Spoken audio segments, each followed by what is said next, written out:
Hello and welcome to episode 154 of the Perth to Paisley podcast, a podcast dedicated to one of the most informed top tier football clubs in Europe.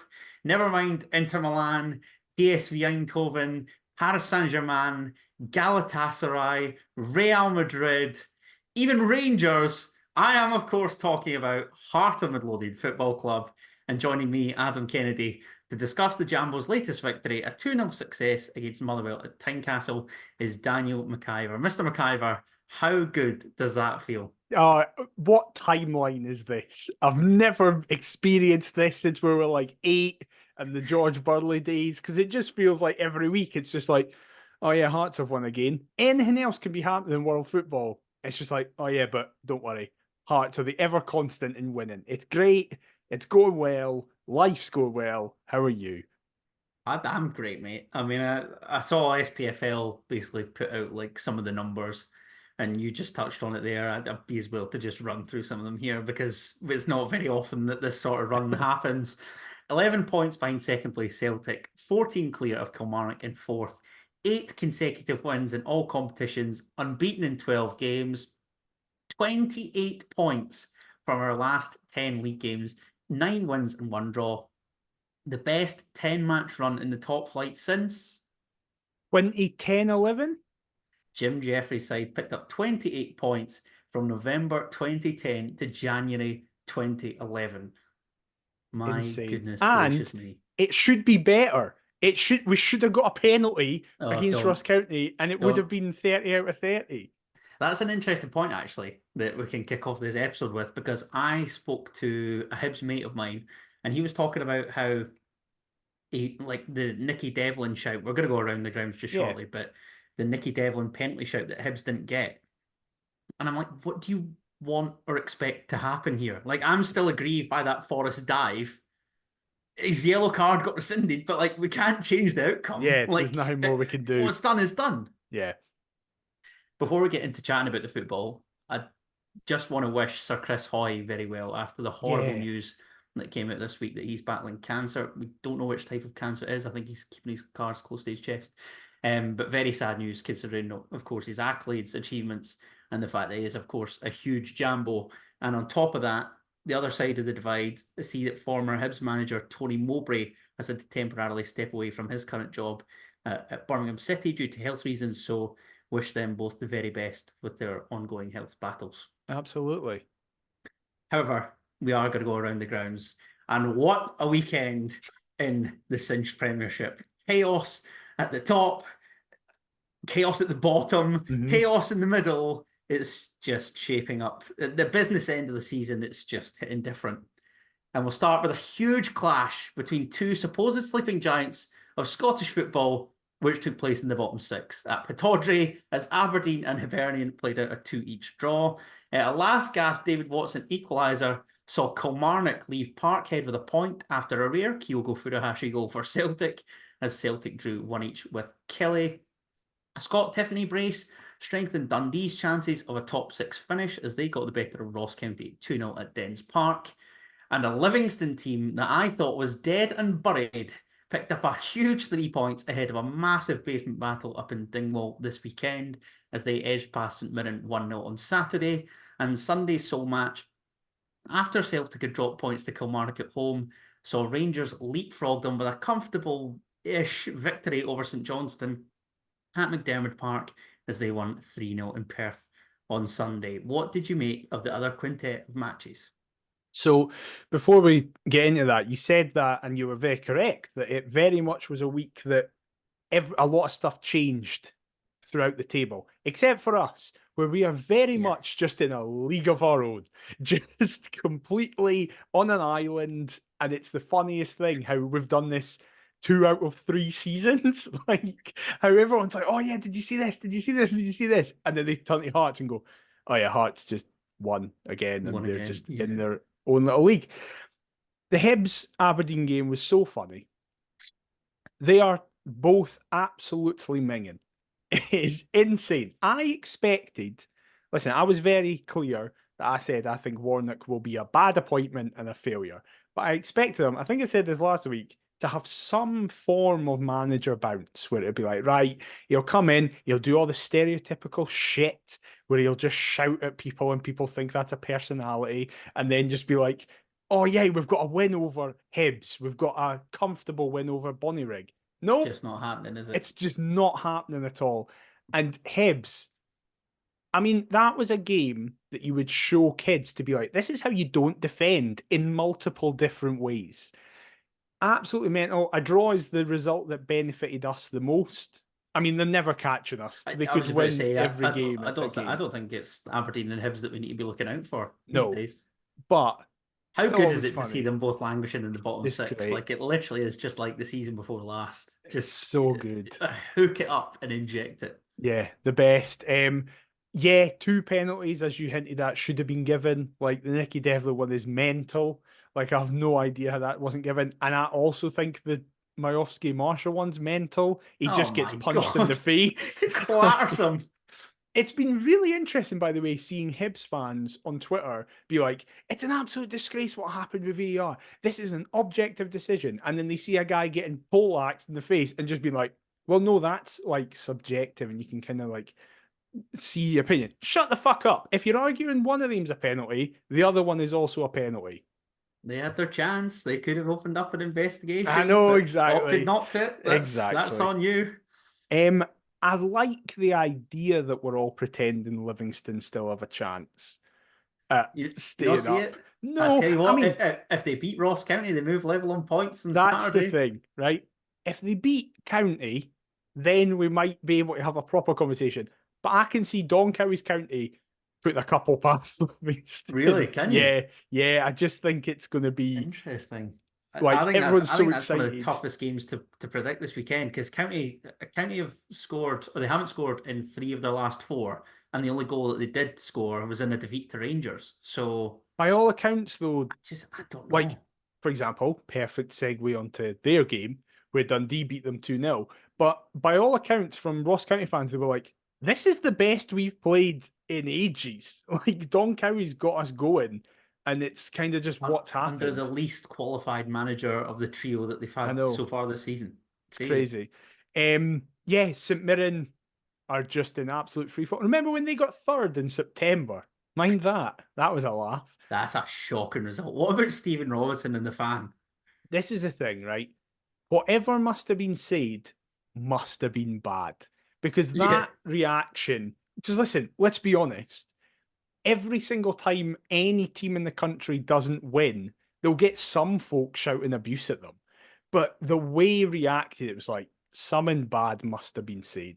And the fact that Alex Gogic and other members of the first team squad had to physically haul their manager away and he's from still some trying, random punter. Even when he's like in Gogic's arms, and he's still about 20 yards later trying to turn and shout something back. So don't know what was said there. It's St Mirren. Like you've literally finished in the top 6 for the first time in 40 odd years. Like, what do you expect? I know that is like, as you said, as an individual result, that is fucking awful. It's a shocker, but get some perspective. Where you're at. Yeah, exactly. Like calm down. What? Exactly. Don't understand it at all. Rangers, St Johnstone. As I said, I think Rangers are going to win the league. I think looks like it now. Listen, love Craig Levein, love him with all my heart. But on all the games to criticise VAR and kind of blame VAR for your loss, yeah, this ain't it. The most 2 objectively right VAR decisions you'll see, kind of thing. I don't understand how neither of them were picked up on play. Oh, do you know what else as well? Like, I heard that is it the Rest is Football, that podcast with Micah Richards, Gary Lineker and Alan Shearer. Shearer and Richards were talking about the fact that they tuned in to St Johnstone Rangers and were praising the game. I watched it on Sunday. I thought it was absolutely awful. I've only seen the goal, so I've not seen anything. Prior to Diamandi's goal, it was genuinely an absolute snooze fest. I was thinking, this is the game that they've... St Johnstone should never have a Sunday slot on Sky ever again. You shocked me. Ever again. I'm absolutely stunned. We're trying to sell our game to be the very best it can be. You see empty, multicoloured seats. You see an absolute tatty field. You absolutely hate the seats. This has been years. I hate McDermott Park. It's honest. I can't stress it enough. I genuinely believe it's the worst ground in the country. That's a big claim. It's up there. I'm telling you, it's terrible. You can't access it. It's awful. There's never been a decent atmosphere ever. The pitch is shocking. You know about my long-standing beef with the seats. Hate it. Absolutely hate it. Like, And they just then contribute nothing. to finally close back on the games, what Yeah, is sorry. going on at Celtic Football Club?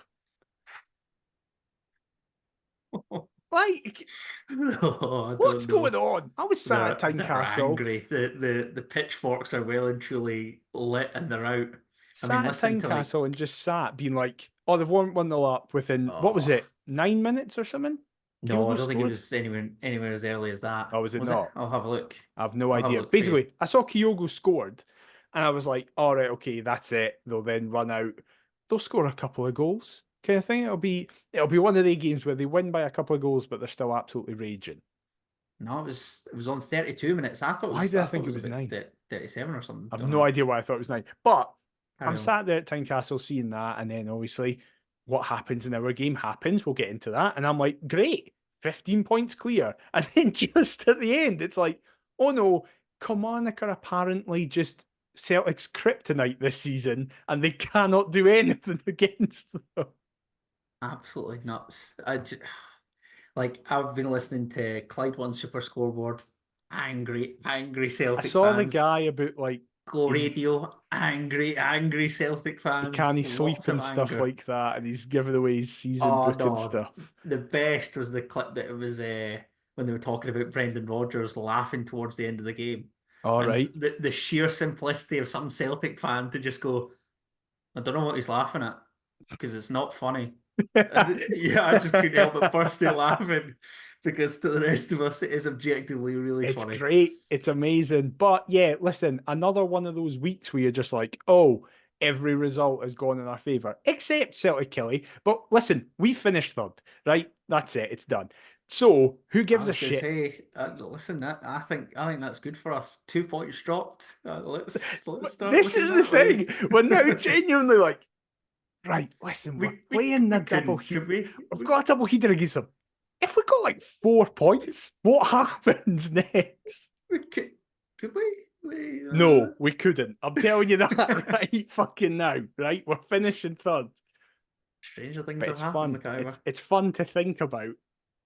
It's a great wave that we're riding at the minute, though. It is so much fun, Oh, isn't it? listen, it absolutely is. When we get beat 4-0 at Ibrox on Saturday, there'll be folk going, there needs to be a change. Someone needs to change.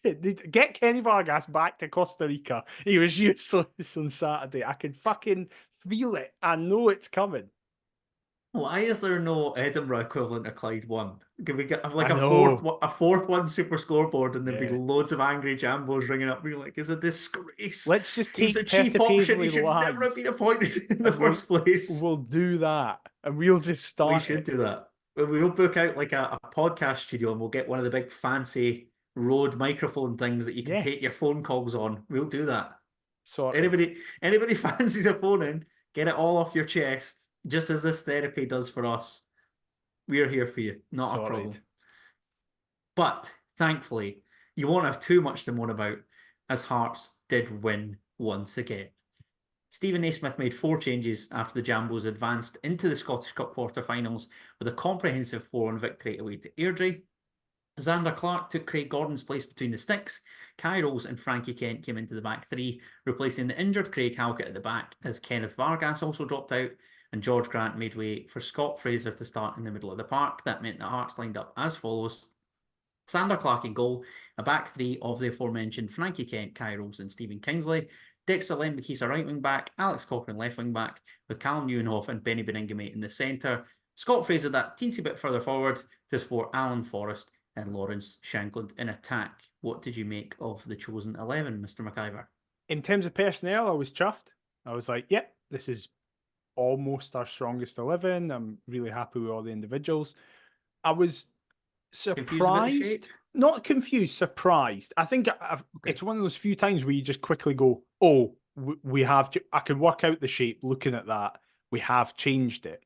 I hate that they don't do it. I know I say it all the time, but it really grinds my gears. I Like, like it because it annoys you. Basically, thanks, man. that's where I am. Thanks. But I was like, okay, I guess this is to go up against the physicality of Theo Bair, who's very in form right now.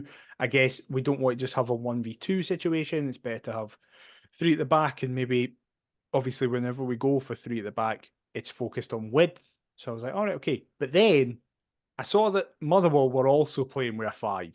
And I suddenly was like, oh, I don't like going man to man. I don't think this is going to work as well. But generally, I was happy with the starting 11. I'm just like, I don't know if this is heresy to say, but Pass on.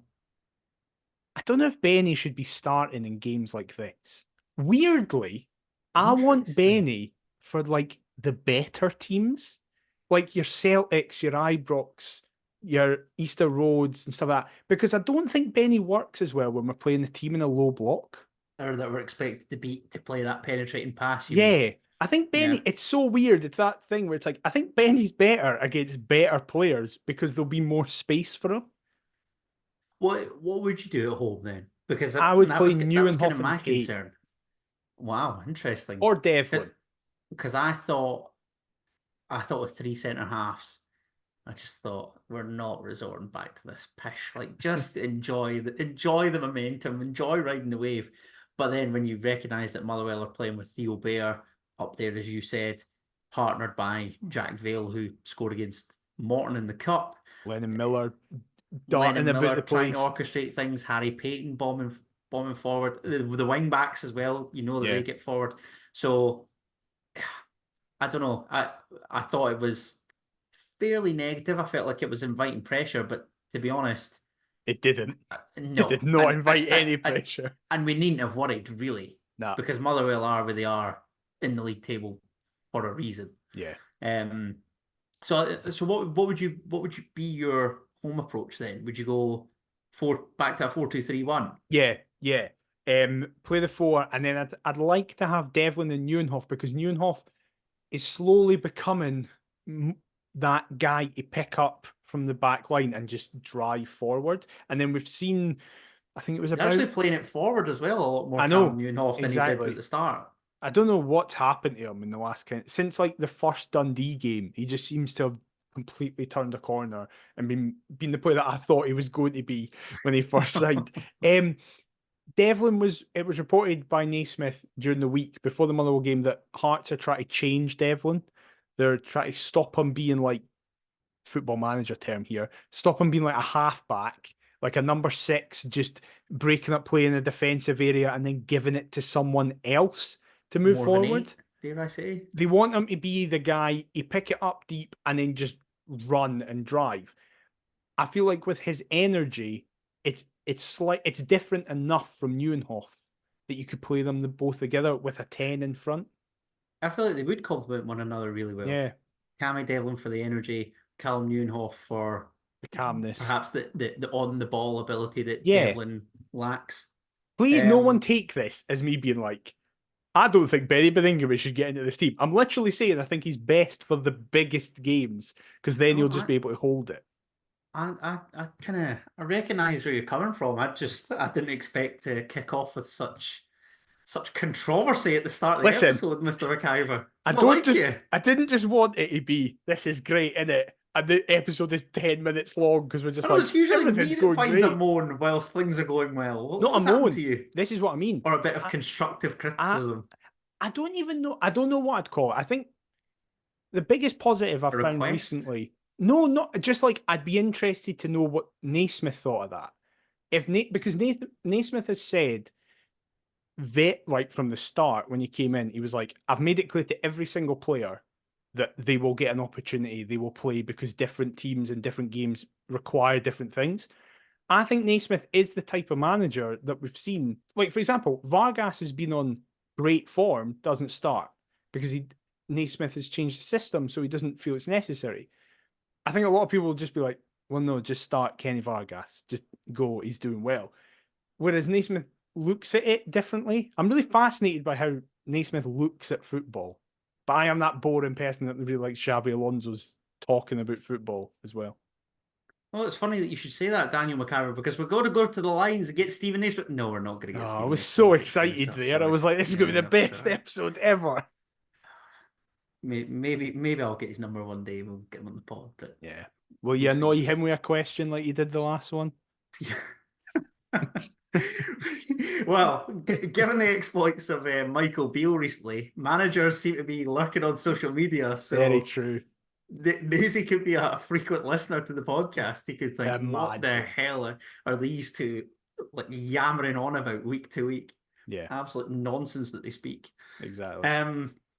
But as is so often the case these days, not a great deal of action in the first 45. So much so, I mentioned it to you before we came on air that Hearts TV posted 3 first half highlights in their 11-minute long package that I took notes from before we came on. So a very sluggish start. My simple question to you, Daniel McIver, is why is this the case? Well, this is the thing. I think there is a scale because I said on Twitter at halftime that we were all right. And that can mean different things because it could mean we were all right, which is like, oh, we won the terrible, but we won the great. Or it could mean, aye, we were all right, which All right, isn't that exciting. But it was very much the latter rather than the former. I thought we were Elon fine. Musk, if you're listening, can we have some tweets with tones? Can we Yes, attach a tone to exactly. our tweet? You've ruined the fucking site enough, so just I'm really do sick of anything. that guy. Um, I thought we were fine. I didn't think ever it was going wrong. I just felt that the shape wasn't working. We had so much of the ball. I think we had like 80% This possession in is that this first is just half. such a common theme, exactly when you're playing this three back in it, where it's like Ken out to Rolls, out to Kingsley, out back to Rolls, back out to Ken. He might look for Lembakisa. Lembakisa gives him it Well, back, and then we just go the horseshoe and that was the don't thing. know. Limbikisa especially, but it was happening with Cochrane as well. All that was happening was their wing backs and then that sided centre half were just doubling up on Lembikisa and Cochrane. So every single time Lembikisa came forward, he suddenly had at least 2 in front of him, but potentially 3 by the left-sided centre mid for Motherwell coming across. So I mean, we're just getting doubled up on. So as a result, we couldn't really do anything. So it starts doing that thing where it just goes back to the centre halves, and then we try and do it Horseshoeing. again. Yeah, I thought immediately, and listen, Naismith did exactly that. I think you could tell everyone on the ground was like, if we change formation to the 4 here, I think we're probably going to win because you could see that they won the in it that much. Listen, they were trying to do stuff on the counter. They weren't really creating fucking anything though. So immediately, I don't think this was one of the first halves like St Mirren, Ross County, Dundee, both times where you're like, we've no been at it here. Thank God for the second half. It's more that, oh yeah, we've been in total control here. We just need to make a couple of changes and we'll be fine. The changes obviously came at half time, but before we chat about half time and the alterations that we did make, if we briefly run over the quote unquote highlights, after 2 minutes, a nice ball from Lennon Miller slips in Jack Vale behind the Hearts defence. On the angle, it appears as though he's caught in two minds, not sure whether to shoot, not sure whether to find his strike partner Theo Bair, and thankfully his eventual effort sails wide of the mark. Hearts would respond 3 minutes later, courtesy of an Alex Cochrane free kick, but not through a Hearts player, as Liam Kelly tips Paul McGinn's header over his own goal. And then we had to wait till 36 minutes, according to Hearts TV, don't shoot the messenger, for the next highlight, as Jack Vale slipped it inside to Lennon Miller, who burst through the middle of the park, aims for Theo Bair, picked up by Harry Payton. The former Hearts youth slips in the youngster, but not quite as composed as his father back in the day. He looks to place it to the left of Xander Clark and into the bottom corner, but thankfully it just slithers wide. Big let off for us. Not the best spectacle, was it? Nah, it wasn't. Again, it was very for boring people like me. It was interesting in tactical sense. Just looking at how, like, I thought for them especially, Do you George subscribe to the again, coach's voice? Is this essentially what you're telling us? maybe. Um, um, George again for them, I was really impressed with and didn't understand why he got brought off. He was just good. against Lembakisa. He kept him really quiet for a lot of it. Graham Thulis mentioned this on the Terrace podcast until the very last second of this first half, where Lembakisa kept running and then putting his foot on the ball and like fainting. But right at the end of the first half, Lembakisa got the ball and with his first touch, just pushed it past Ged and beat him and played the ball in. And then he got subbed off. It was like he's finally worked out how to do it, and then he's gone. But right before we do it was very much the right decision. I thought Lembakisa was our weakest player. I thought he was actively poor. Yeah, obviously my old man was there, and I texted him, and I looked at a couple of his tweets actually because I was out and about on Saturday. I think he thought that it was Lembakisa's worst game for us comfortably so far. Probably, I know there's only been a handful, but yes, it most likely was, to be honest. But you'd think that that'd be a game that's tailor-made for him in an offensive sense. Maybe not have to do a lot defensively. Were you quite surprised with how, I guess, not attacking, certainly how positive Motherwell were in their approach? Did that surprise you?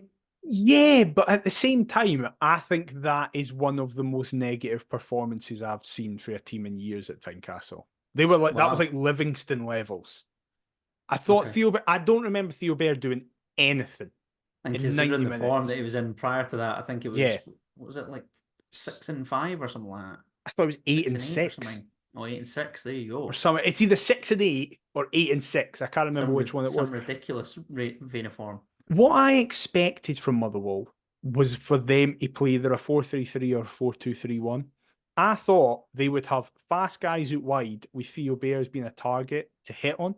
So when they arrived playing the back 5, and it was a back, like ours was a back 3 that would sometimes transition to a 5. Yeah, theirs was a 5. Georgie Gent were certainly flat with your Casey, McGabby, McGinnon, whatever. Exactly. And it was surprising how much ground they gave up to us. And I know, listen, Naismith said himself after the game, most teams come to Tynecastle and play for the point because that's a good result at the best of times. Never mind when we're in the current form that we're in. A point is absolutely a massive result, especially for where Motherwell were. But I thought it was smart from Kettlewell in the first half, in as much as they offered nothing going forward, really, apart from that Lennon Miller chance where he should do better. Yeah. It was a let-off, as you said. But generally, I was like, they only go to do anything, but I was worried it was going to become one of the games where you're just like, shit, if we did change this, they're going to get emboldened by this and just get even more defensive and just be like, right, bodies on the line, stop it. And it's a classic case of how long does it take to score a goal?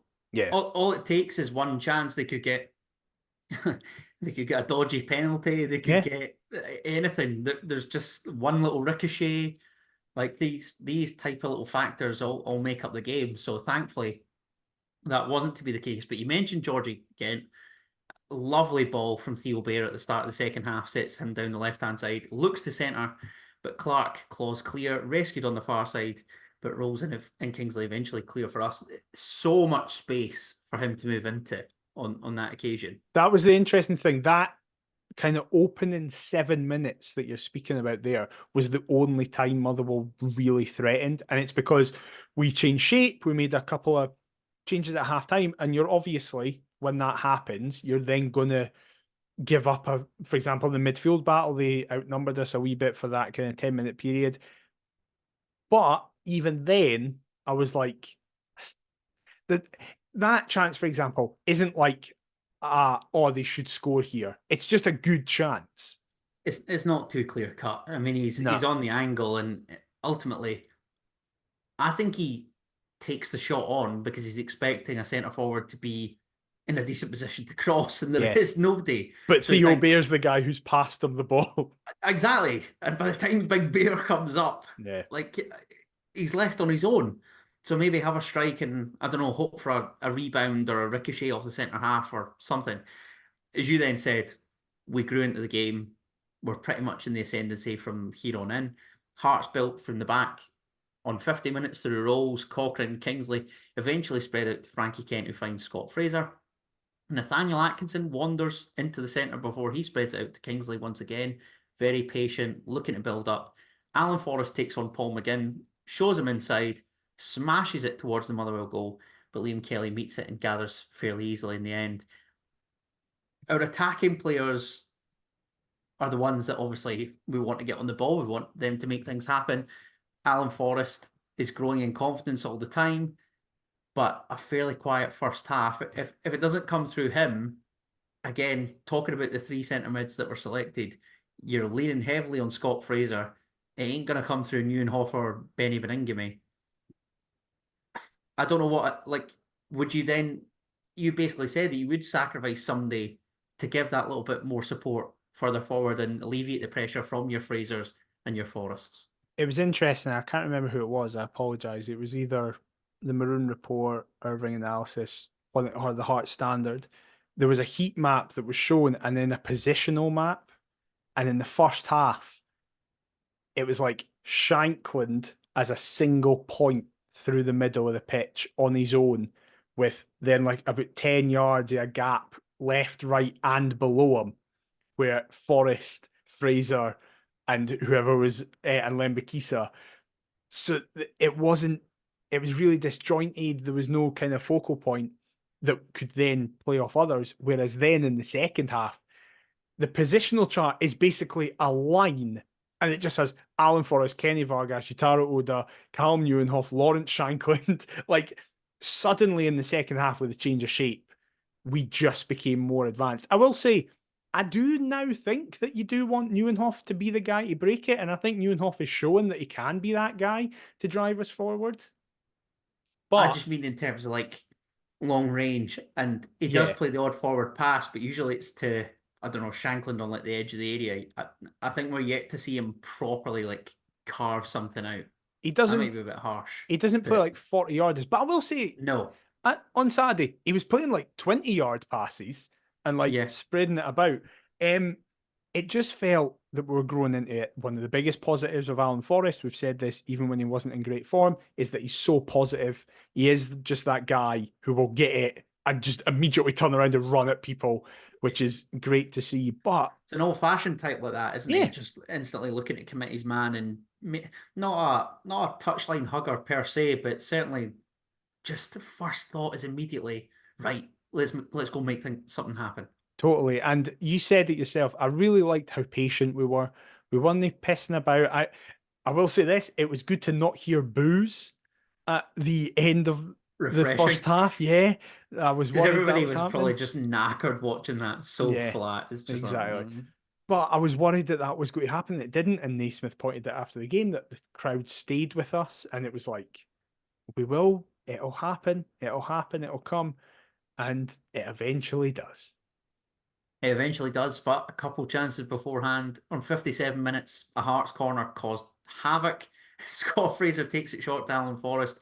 Charlton Loney exchanges passes with Cochrane, Shanklin, Neuenhoff, all exchanging touches on the edge of the area. Eventually comes in from the Aussie, and Shanklin strikes, gets it wrong, but then Forrest recovers on the far side, looks for Shanklin again at the back post, but he can't get sufficient contact on it, and it trickles out for a goal kick. Shankland growing in frustration, I think, at this point, starved of service for however long. And on the hour, would switch it from right to left and back to right, just like I referenced earlier. Callum Neuenhoff centering for Shankland, who frees Yutaro Oda with a lovely flick. But the Japanese winger looks to catch Kelly out his near post, fires into the side netting. It goes out for a corner after Kelly's adjudged to have got a hand to it. I'm not entirely sure that was the case, to be honest with you. Who cares? Because on 67 minutes, as you said, Hearts would take the lead, and funnily enough, from a set piece. A central free kick clipped into the area by Alan Forrest, and who else but Lawrence Shankland heading into the ground, virtually on the penalty spot. It bounces up into the far corner.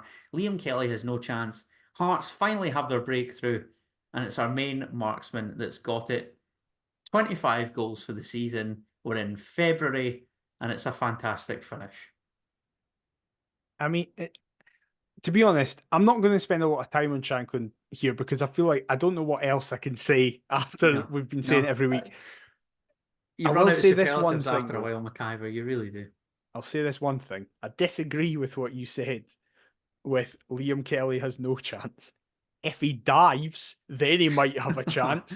He is I shit. just think, yeah, I just think he's possibly the most overrated goalkeeper I can recall in Scottish football. And I've never got it. Go back No. to like a couple of seasons ago. Remember when Kingsley scored that free kick against him where it went to like the other corner? Yeah. Oh, he I, had a shocker that day. I An remember us absolute speaking about shocker. it. Yep, and we got shit. We got shit for like Motherwell No, fans going, he had an terrible. off day. No. He's really good. Nah, awful. I mean, we spoke last Speaks week. volumes that he's probably their best player as well. I know, mental. Like, Really, really not good. just dive, mate. Just dive. It's quite a slow header. Like it's a good header, obviously. He knows what he's doing with it. Yeah, But totally. I'm with you. The fact that he heads it into the ground definitely takes the pressure off it. If Yeah, it had just if he bullets sitting at the bottom corner, I don't think anybody then can argue. But yeah. the fact that it dips and bounces up and into the ground to then loop into the corner, maybe. But I'm not buying the Liam Kelly hype. I never really Nah, have. not at all. Um, Kettlewell said it himself. Why are they leaving the best forward in the league on his own? It just goes over Dan Casey's head as if Casey isn't zonal marking. This is the Yeah, thing. yeah. Again, oh, no, one of my biggest pet peeves. Carry on. But I don't give a fuck. We win. No, we'll take that all day Alan breakfast. Forrest with another assist. Great to see. Really Yes. chuffed with him. And yeah, it is just like I don't think ever in my life we have had the best player in the league. I think the only other I The was speaking to best my dad player about in the this. league. Wow. I think Shankland this season is the player of Look, the season. he'll win player of the season. Yeah, I don't. Yeah, I think obviously, that like in I think terms of actual ability, he's not the best player in the yeah, league. yeah, because I was going to say I think up until a certain point, maybe about November, maybe late October, early November, it was Matt Matt O'Reilly. O'Reilly's, Yeah, yeah, totally. 100%. And now it just seems like his form and Celtic's form has taken that wee dip, just as ours and Shanklin's has gone up the way. So Yeah. we've kind of taken that mantle.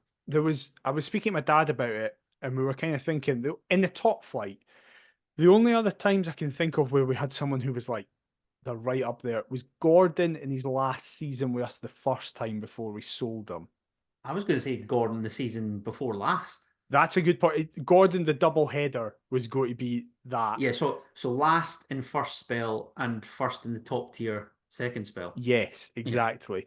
That 0506, I don't have as many memories, obviously, but my dad was like, he was good anyway, but on another, like Presley that season was on another level. He got in the team of the season and stuff and was amazing. And then, weirdly, right, it's a weird thing because the best player in our lifetimes is Rudy, right? But I don't remember ever like other fans. I remember other fans being like, oh yeah, he's an amazing player, cult hero and stuff like that. But I never remember people speaking about Rudy being like the best player in the league. And I think it's just because he was really lazy. So folk were like, right, we're not going to do it. But he's playing at times where there was really good players in the league. And let's be honest, nobody does like Hearts. No, Nobody exactly. likes Hearts. Nobody's giving it to this random guy for the Czech Republic scoring goals in finals and all that.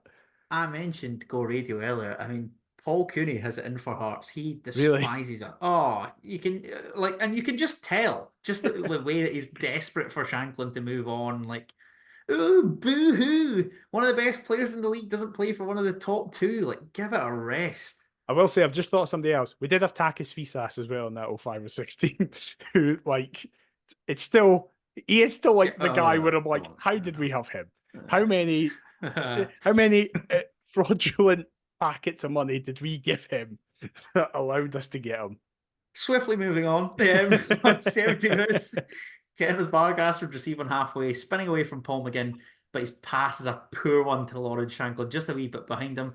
Hearts do keep it alive through Callum Neuenhoff. He passes out wide to his compatriot Nathaniel Atkinson. A lovely clip from the right back. Sees a Costa Rican connect with a thunderous volley, Oh, it's but so it exciting. smashes off the post to deny him a wonder goal. Daniel McIver, as the weeks go on, as time marches forward, I fall in love with this little man more and more and more and more. I just want him to be a success story. I see today the Daily Record are reporting that Kenneth Vargas's father is adamant that it's going to be His dad's finalised. just saying it's happening. He's going to become a permanent Hearts player. I'm delighted that's the case. And I'm edging ever closer to digging out my Spanish dictionary. What's your thoughts? I saw someone today say he's at this stage in the season, he's on the same amount of goals Janelli As was. Janelli, I did Yeah, see that. he's just improving week by week. Naismith spoke about the fact that his brain is a lot older than he is in terms of football. He just seems to read the game really well. He's as his dad said, he had months where he barely knows the language. He's traveling to a freezing cold, soaking wet area of the world. It's a massive culture shock for him, and he seems to have finally started to settle now. And I don't think it's any coincidence that his football's managed to improve massively as well. No, definitely not. And again, he was another whereby I think we were talking about patience kind of within the game. There ought to be patience within the fan base because of the factors that you've just mentioned.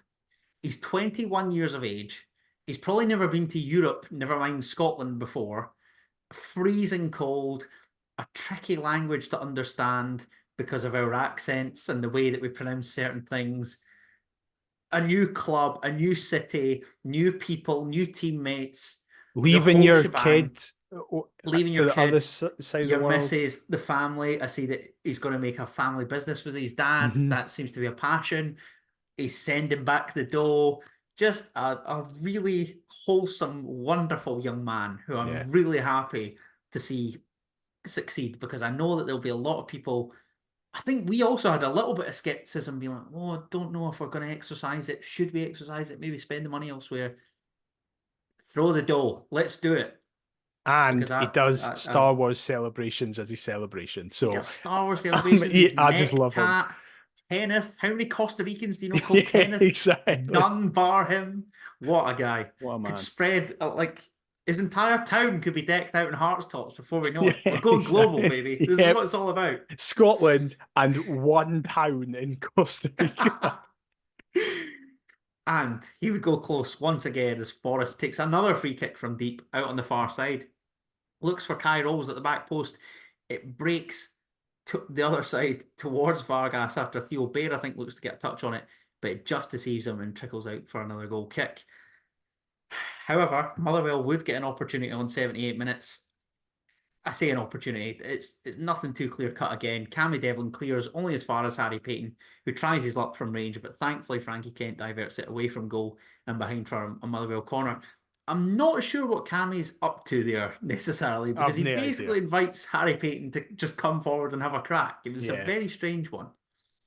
Basically, he went, "You're not scoring for this distance. Just fucking do what you want. This is my first game back. I'm going to have a laugh." Like I don't even think that he like looks up and sees No, him. It he just, it's doesn't. just a hit and hope clearance, and all of a sudden Yeah. it's right at one of their players. However, Frankie Kent, who's just wonderful, phenomenal, excellent, top. Amazing. The last line of defence as Motherwell look to come forward once again. He nods down for Lauren Shanklin on halfway, and Hearts look to counter. The number 9 sends her through a delicious ball for the rampaging Vargas to get on the end of. He's 1-on-1 with Bevs Mugabe, eventually cuts back for Alan Forrest, who takes a wonderful first touch that sees him escape Stephen O'Donnell's attention, and he looks to place one at the bottom corner, but Liam Kelly is equal to it, and he palms it for Casey to nod past his right-hand post. A great chance for us to seal the deal on the break. And given the scoreline was only 1-0, there was always that chance. I hate to say it, and thankfully it's not the case here, but there's always a chance. It's a sitter. Like that's a massive miss. I thought at the time, and I've seen it back about 2 or 3 times, and I'm like, you just need to aim it anywhere else in the goal, and it's in. I don't think it favours a place. I think he's got to just hit it. Stick your laces through it. Yeah. Like but listen, it's one of them. He knows as soon as he's done it how big a miss it is. 100%. Yeah. And listen, I just hope that this doesn't dent his confidence because I was about to say, it's been growing throughout the entire season, and that's been reflected in his play. He's got loads of goodwill in the bank. Just go, okay, it's a miss, right? That's fine. It doesn't matter. We'll move on. Yeah. However, there was more to come. Couple more chances to speak about. On 88 minutes, Sander Clark sent a long ball forward, looking for Lauren Shanklin. Macaulay Tate gathers, finds Forrest, who plays it back to Kingsley. A tidy flick from Shanklin once again is pounced upon by Utaro Oda. chasing a wee bit of a lost cause, but nice to see him willing to work. He finds Forrest, who breaks into the area and looks to centre for Vargas, but Kelly intercepts a Motherwell clear. Wait, we've mentioned him Carry here. on. Yutaro Oda. Yutaro Oda was my man of the match. Excellent when he came on. That is his best performance in the Hearts top by a mile. He was fucking excellent. He came up, the first thing he did was he came on, he took a touch past whoever Motherwell brought on for Ghent, because they took off Ghent, and I don't know why. They brought Stephen O'Donnell on 62 minutes. Right. No fucking idea why they brought that tube on, but they moved everything up because O'Donnell was obviously at right back, so whoever they then pushed out to the left. I think they put Adam Devine out the other side, did they? So what happened was, and my dad was saying this, and my brother was saying this, and loads of people on Twitter were saying it.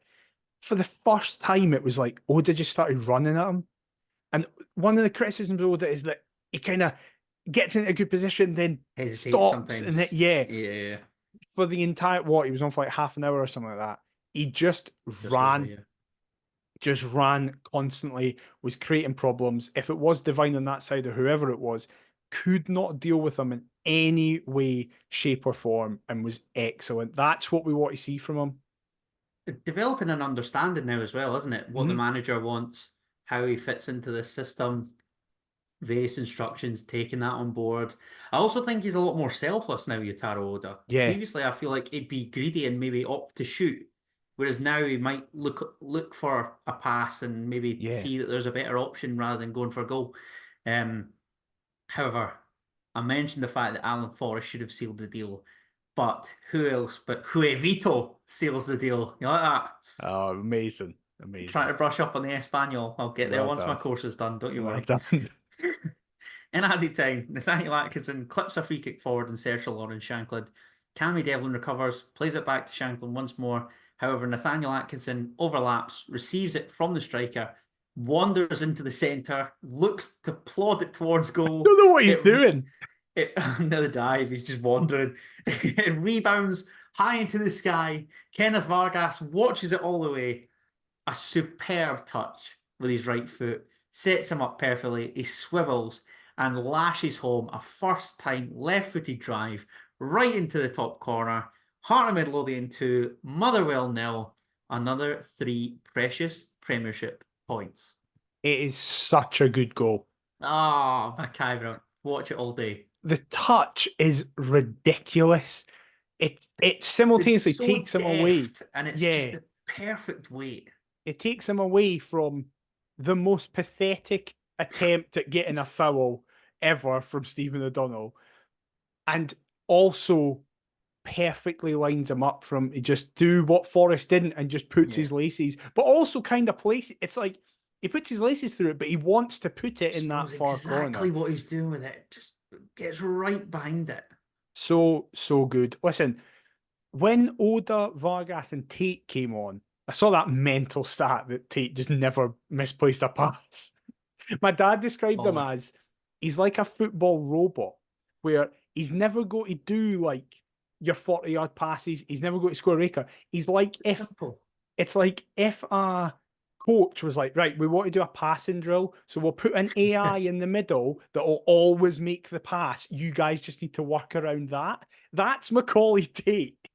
Macaulay Tate will be the guy that, like, you know, when Hearts are warming up and they do that shooting drill where they give it into the coach and he like lays it back. Macaulay Tate's going to be the one laying it back. Yeah, exactly. He's the coach on it. Exactly. No, just be like, Gaffer, you go inside. I'll take the boys for the shooting. Not a problem. Right, so and you come, good. Tate, lay off. And the mental stat that he's never played in a game that we've lost either. Wow, I didn't realise that. He's been in squads and not come on where we've lost. But any time in the first team of Hearts, Macaulay Tate has played, come on. We've never lost. I think we've won in every game. I don't even think we've drawn. I think we've won in every single game. Nuts. Just great. From when those three especially came on, we were really good. That final half an hour, we were actively great. And again, Atkinson again, like another I player know, who I know. slew, looked really good. Probably is Atkinson the biggest Naismith success story in terms of an individual player? Oh, great question. I think it's either him or Forrest, surely. Yeah, Forrest's a good shout. But Yeah, Forrest at least had like Forrest had that is a that good shout. run at the start where he scored in Europe and then scored at Motherwell. I feel Did like I mentioned Rolls a couple weeks back as well, no? true, but Rolls when he first came in was Yeah, it great. was really good. Yeah. But Yeah, in Atkinson terms of just going from zero to hero. yeah, Yeah. Atkinson now is just first choice. It's like, yeah, that's who we want now starting against Do you Rangers and stuff like that. do you think he would be first choice over Lembakisa? Yeah, definitely. I think Naismith will have him in. Interesting. But yeah, just so good from everybody. Delighted. And it That just goal wanted like that was the goal that merited Vargas's performance. I don't even yeah, know how to say it, but you know totally. exactly what I mean. He Like fully deserved it. he reaped the rewards for his Yeah. performance is what I'm trying to say. And yet listen, it's becoming a meme, but it is true. Second half Hearts are going to win the league. Like we'd win the Second half league Hearts in if full it was flow. second half Hearts. We don't even need the 90 minutes. Just give us a second No. 45. We'll smoke you. We head through Daniel McIver to the new league leaders, Glasgow Rangers, Great timing. at Ibrox on a Saturday afternoon at 3 p.m. This is where the Killie result is really annoying. Yeah. Had Rangers not gone top, it doesn't necessarily give them that lift, whereby Ibrox will be absolutely bouncing. They think that the treble's coming home, all the quote unquote pain that they've been through, No. all this carry on, all this weight. Oh, when we last won the league, there weren't fans inside the stadiums. My heart bleeds for you. We were the Like, same. We didn't win the league in front of fans. You did hear us crying about it. exactly. This is not good. But two of the most informed teams in Europe. So if you're a neutral, this is the game you want to Yeah. see. However, what are you thinking ahead of it? I don't think, barring the first championship season, I have ever been as confident going to Ibrox. I do not Wow. think that means we're going to win. But Usually that means a spanking. yeah, I normally just write off games against the Old Firm at the best of times, never mind in Glasgow. But I think what did us a massive favour is that Rangers got to kind of take out the frustration on St Johnstone first. True. It's not like Or rather, they had the incentive to go yeah, top of the table. that's a better Yeah. way of phrasing it. It's not like they played on Saturday, then Celtic dropped points, so now they're like, oh my god, right, next game we can build even more. Yeah. But listen, it's going to be really tough. You and me are kind of agreed that we don't think Dessers is as bad as everybody No. suggests. No, I don't think He's the so. Scottish Premiership's Darwin Núñez, and I love Yeah. Darwin The Núñez. Nigerian Nunez. Like I love him because you never know what's going to happen with Oh, he's Darwin mental. Núñez. And he's And won me a good few quid when you back a goal and a card because he's yeah, just local. Doesn't know and what's going on. I feel that with Dessers. Dessers could have 100 shots. Either 100 could go in, none could go in, or 3. Like, he's great to watch, but I don't want him to be great No, this we want weekend. Silva to start, I think, on Yes. Saturday. Yes, I would prefer it if Fabio Silva started. But, listen, if we're ever going to go with confidence, you can't. This is it. If we don't go in confident now, how can you ever go in confident to Ibrox? The only exception with games that we've played against Rangers this season was at Hampden.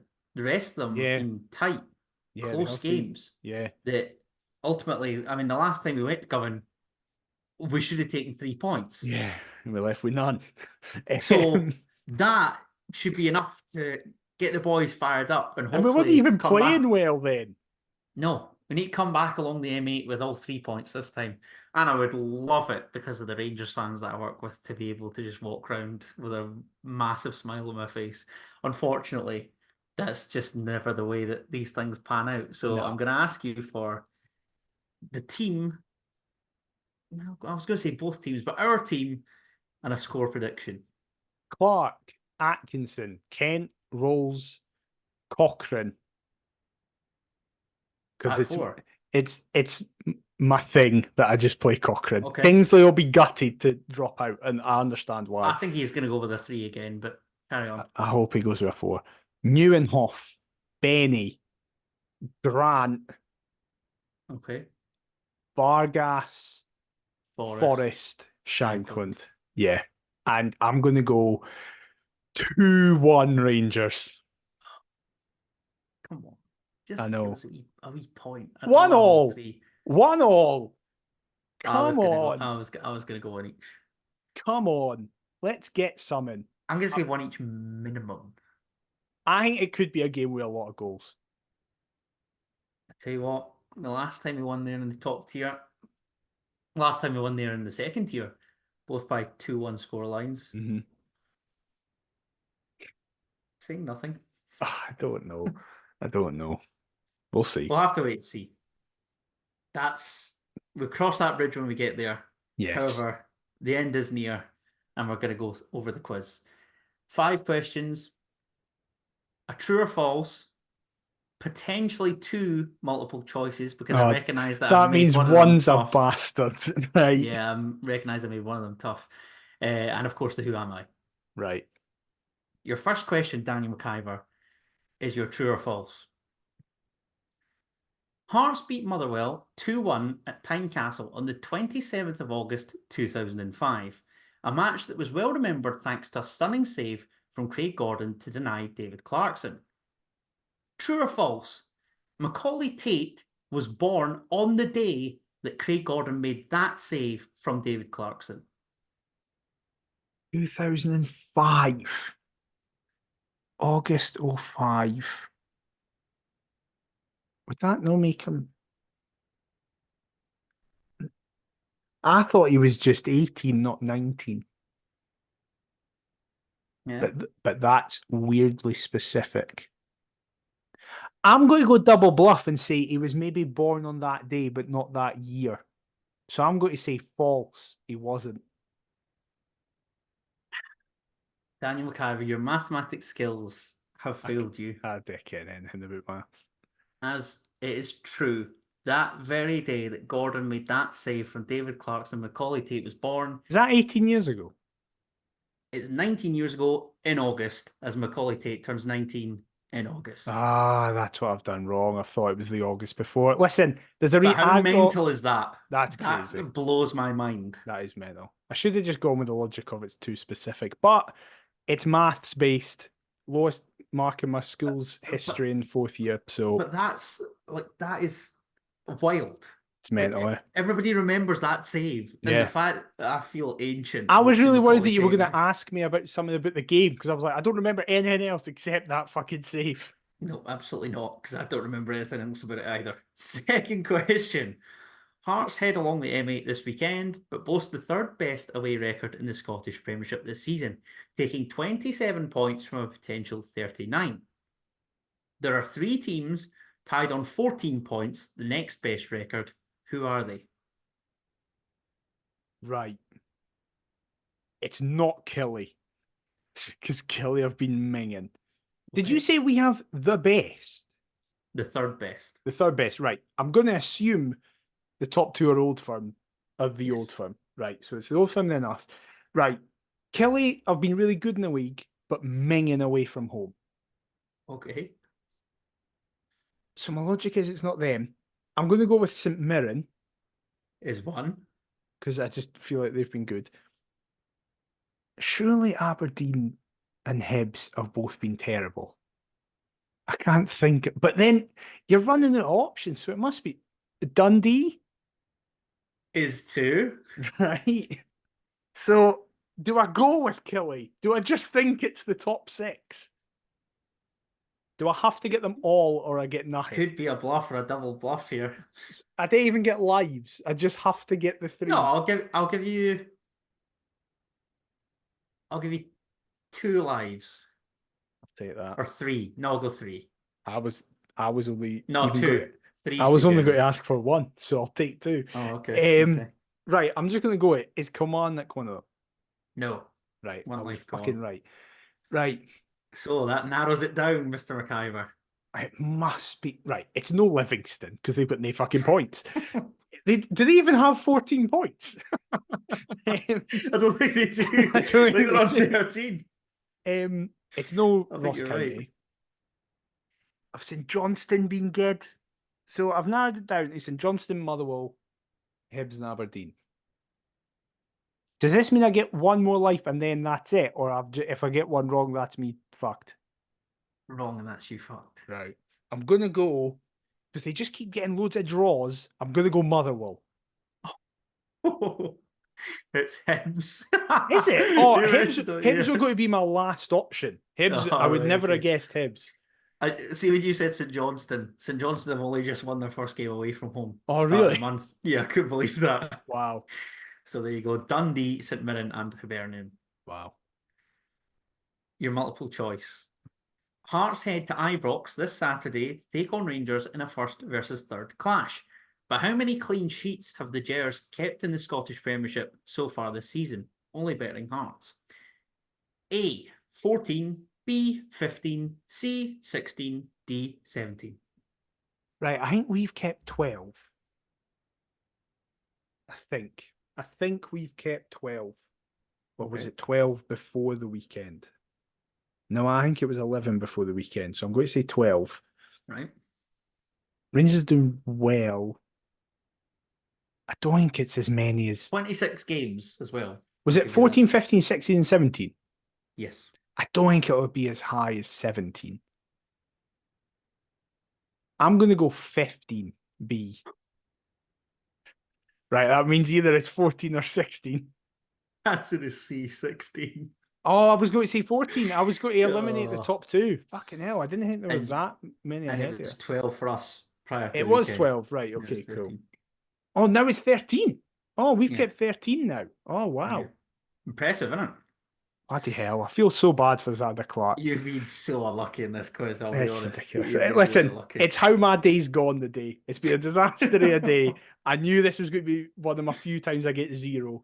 I just accepted it. Listen, I could be opening up this to make it multiple choice and make things easier for you. The Jambos last won 6 successive Scottish Premiership matches in the 2010-11 season under Jim Jeffries, just like we spoke about at the start of the episode. Hearts won 1 of the 4 league meetings with the Gers that season, thanks to a winner from Ryan Stevenson at Tynecastle. Who was the only Rangers player to score in our other 3 defeats to them that campaign? Do you mean that means in the other 3 games he scored in each game? Yes. Right. Against Rangers. Do you want a multiple choice? Well, I was going to say, the only player I have in my head that was around that time, and by around that time, I mean it could be 5 years before or 5 years above, it's Jelavic. So, I don't care when Jelavic played for him. So, yes, I would very much... Oh, and Chris Boyd. So, I'd very much like multiple choice. Well, I've got the multiple choices back up. So, A, Kenny Miller. Right. B, Kyle Lafferty. C, Stephen Naismith. Or D, Nikita Jelavic. Oh, Jelavic is there. Right. I think it's Naismith. But because he was there, I'm just going Jelavic. I don't even give a shit if it is Naismith. I'm going Jelavic, D. Daniel McIver, you were correct. It was not Stephen Naismith. However, it was not Nikita Jelavic. Fuck, It was Kyle Lafferty. Again, the person I would have said last. I would have absolutely said Goes to show last. what happens when I actually prepare for the show and do a decent quiz. And a reminder, an ever-present reminder that until we started this podcast, I did not pay attention to Scottish football out with Hearts for my entire life. Whereas I'm a sad little loser and it was all that I did because I'm a weirdo. Who am I to conclude the quiz? Come on. I think I've been all right here. I think I've been all right here. I hope. Right. Come on, you've got this. I believe in you. Yeah, sure. Ready? Go for it. I joined the Jambos as one of countless players on loan from FPK Kaunas. The less said the better. After another loan spell from the Lithuanian club elsewhere in Europe, I returned to Hearts on a 3-year contract, but failed to score in 79 appearances for HMFC in all competitions. That being said, I was part of a memorable season whilst pulling on the maroon shirt, and after leaving Edinburgh, I joined RB Leipzig, but whilst the club was in the Regionalliga, the 4th tier of German football, and I was released without making a league appearance. My playing career didn't take me outside of Poland, Lithuania, Germany, and Scotland, and these days I manage the last club that I played for having hung up my boots in 2022. Who am I? You had the fucking audacity to say, I think I've done this all right. And you open with, oh, by the way, he's one of the 900 people that was on loan for Cowness. What the fuck is that? Right. Jesus. The name that immediately popped into my head was Ivas Kevicius, but I'm pretty sure he scored for us. Okay. So I'm going to just have to ask, between what years did he play for Hearts? Great question. So, like I said, he arrived on loan the first time around, Yeah. and that was 2008, 2009. And then he signed permanently from 2010 to 2012. That means he must have been hanging about the cup win, which I now understand is the question. It's the point that you said summon bollocks about a memorable season. Right. Who were the Lithuanians that were still here? Zal, but obviously played a lot more than 79 games, didn't fucking play for Leipzig, and scored many times. I don't think Peryachenko was fucking Lithuanian. I think he was Czech. Oh,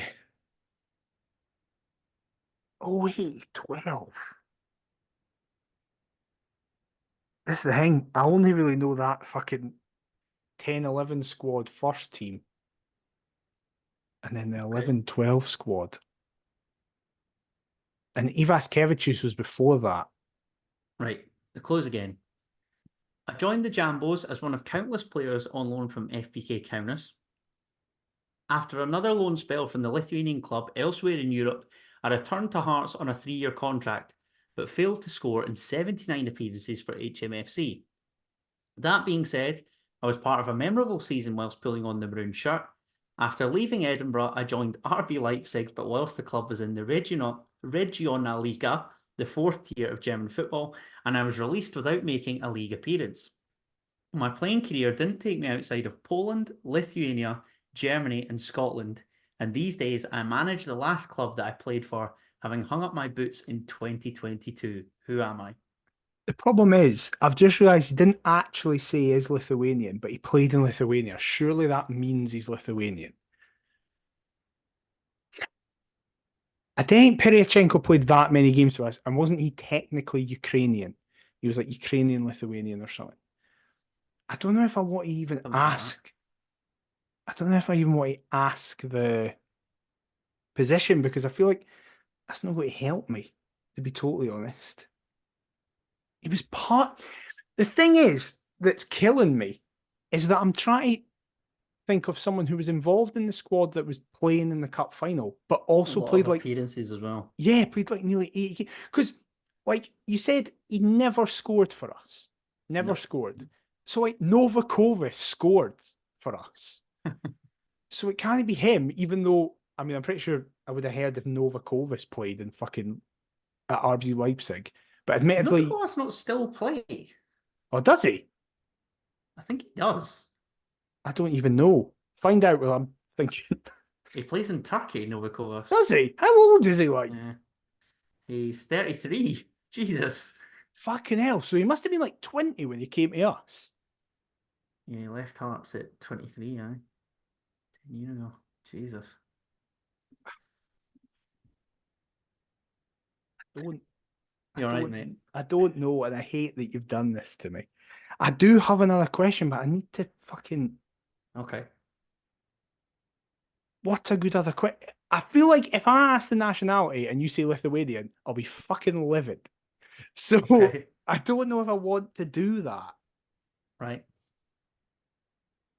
I'm just going to have to ask, what position did he play? He played in the middle of the park. What? A Lithuanian that played in the middle of the park and played loads for. Right, think of this fucking squad. The problem is, I've got folk like Mehdi Taoul, but wasn't he like Algerian or something? Moroccan, I think. Moroccan, aye, sorry. I'm just going to Google all these while you're guessing. Please, actually, yeah, confirm it with me. I think you are right with Moroccan. Oh, I've got to say somebody. Born in France, representing Morocco at international level. Right, that makes sense. Who was in this fucking team? What did you say? Lithuania, Germany, Poland, and where? Scotland. Oh, yeah. What the old Fucking- jambos. Middle of Hoover's the only park. Scottish club, if that's any consolation. Oh, thank you. Much You're appreciated. welcome, mate. Right, come on, think. It could have been Polish, but who the fuck was? But Christian Novak was a few years after that. And who could remember his header against Rangers? Exactly. That would have been a good gin to have. That would have been a good one. And I would have I'd got already it. done him. I would definitely have done Novak. Right. Middle of the park. Who's not Scottish that played in the middle of the park around then? We've got Mehdi Taoul, who is Moroccan, who probably played in either France or Morocco at some point and would have been named clubs. We've got Ian Black, pretty sure Trinent isn't in either Poland, Germany, or Lithuania. Can't remember Ian Black at RB Leipzig Nah, either. near can I. He must have been young if he just retired last year. It's no Suso, he's a winger and Spanish. Wasn't known for Kaunas. I'm maybe putting too much emphasis on the 11-12 team, and I'm conscious that I've been thinking for a while, so I do need to think of your name. No, listen, that's what it's all about. We just dismissing this. I made it tricky, so You did. I'm glad that you're taking your time. Problem is, I just can't think of centre like middle of the park at this time. The only Scottish and stuff like that. Was Adrian Mirovic? Is that even how you fucking say his name? I think he was Polish. I don't think he ever played at Kaunas though. There's Palazuelos, but we've famously done Palazuelos. You can forget Ruben Palazuelos. The ghost of Ruben Palazuelos will forever haunt me. Exactly. For some reason, I'm just between Mehdi Taoul and Adrian Mirovic. I don't even care if that's how you say his name. Or Ian Black for a laugh. Did Taoul or Mirovic ever score for us? I assume it's not Mehdi Taoul because he must have played it. He must have come through in France or Morocco. Did Adrian Mirovic ever score for us? If he did, I don't fucking care when he did. But he was more like he played centre half a lot. I think Mirovic. I know he was technically a midfielder. Problem is, I don't have anyone else's fucking name in my head. Okay. Nah, Mirovic was like 27 when he came to us, surely. He can't have just retired 2 years ago. And I feel like, it's no Leipzig as they are now. Oh, but I don't have anybody else. Right, I'm conscious of time. I'm just going to have to go for it. I'm going for Adrian Mirovic. We might even done him, but I'm just going for Adrian Mirovic. Is that even how you say his name? Adrian Mirovic. Is that his name? I think so. Well, that's who I'm going with. Look at this way, I should have learned how to pronounce it because it's the correct answer. Is it actually? How the hell have you waggled your way into that?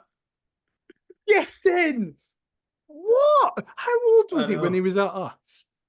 Right, so I knew that this would be an interesting one to run through. I cannot believe you've plucked this. You have no idea how much I've made various looks to the camera and I was literally squinting like that. Oh, that's the thing. For those I on was gonna YouTube, I've not burst out been looking at laughing. the camera. I've been staring into space.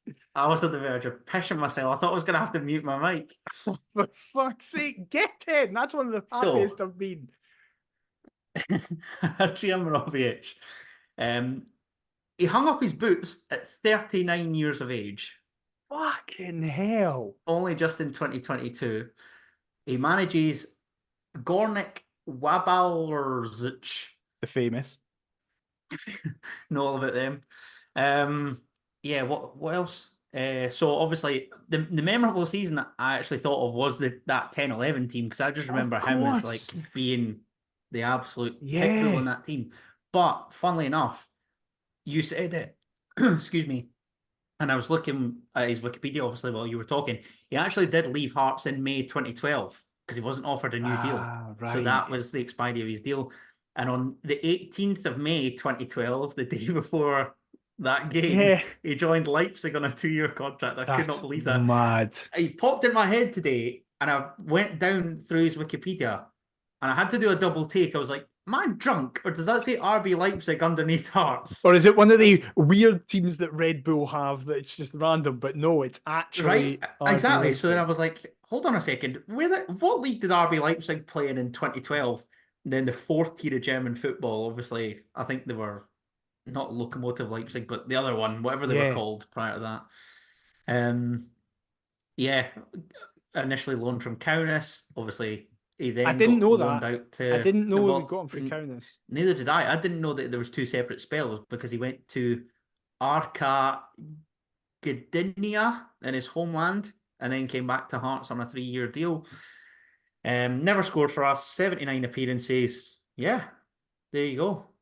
Poland, Lithuania, Germany, and Scotland, and like I say, now he's a gaffer. So How the fuck did I get that? I have no idea how you stumbled into that, but that was very impressive. Well Imagine if done. I'd said Meditowel. Oh, don't. I was begging. I was thinking he's going to lift somebody from somewhere. Literally trying my absolute damnedest to be not pishing myself. Well done, mate. And Good I work. avoided getting zero by You did. getting You Morovic. sal you salvaged your quiz at the very last. Very impressive. Absolutely take it. Well, let us know if you got it and if you got it quicker than me, which I imagine a lot of you will have. But if you did get it and if you did enjoy it, please let us know on your podcast platform of choice by leaving us a review. It massively helps us out. If you've been watching me struggle for 15 minutes trying to remember his big face on YouTube, then please leave a like, comment, and subscribe. We are at Perth to Paisley on all forms of social media, perthtopaisley@gmail.com if you want to fire us over an email. Adam, where can they get you on all the socials? You can find me watching the best bits from Hearts 10-11 season, including the top 10 Adrian Morovic tackles at Adam T. Kendall. What about yourself, mate? I'm at DMcIver22. We'll be back next week on a Monday release due to wanting to cover the Rangers game before the big Edinburgh Derby. So we'll have a whole lot to cover next week. We hope to see you then. But until then, we'll see you next time. Bye bye. Come on, Hearts!